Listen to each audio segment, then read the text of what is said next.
La paraula claqué, que és el ball on el ritme ve marcat pels cops de sabata del ballarí, ve del francès claquet i es basa en l'onomatopeia clac, que transcriu un so sec com el d'una bufetada, el d'una porta al tancar-se amb violència o el de picar de mans.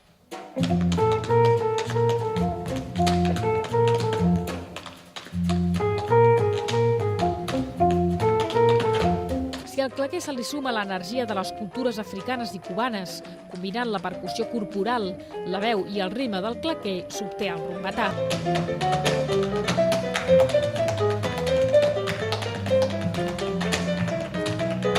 Max Pollack, l'artista convidat del 5è Festival de Claqué de Barcelona, és el creador de l'estil rumbatà, una tècnica a partir de la qual es fusiona la veu, la percussió corporal, la percussió amb instruments i la pròpia percussió del claqué. El rumba tap es una mezcla de elementos de zapateo americano, tap American jazz tap, rumba afrocubana, folclore afrocubana, canto afrocubana y también movimientos del folclore afrocubano. Y todo eso mezclado con percusión corporal.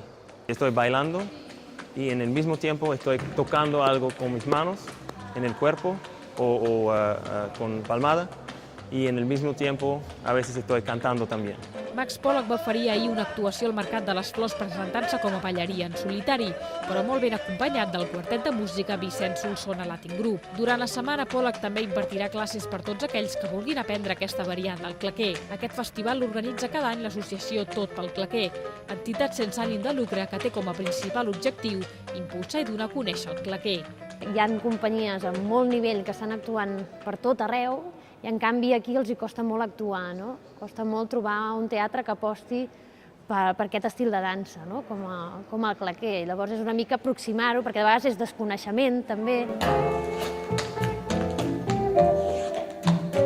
Durant tota la setmana hi haurà programades diverses activitats al voltant del claqué, dirigides a tots els públics, ja siguin activitats destinades als que practiquen aquest tipus de dansa, per aquells que tenen ganes de gaudir-la com a espectadors, activitats populars a l'aire lliure a càrrec d'alumnes i aficionats al claqué i actuacions de professionals per veure el claqué de més alt nivell.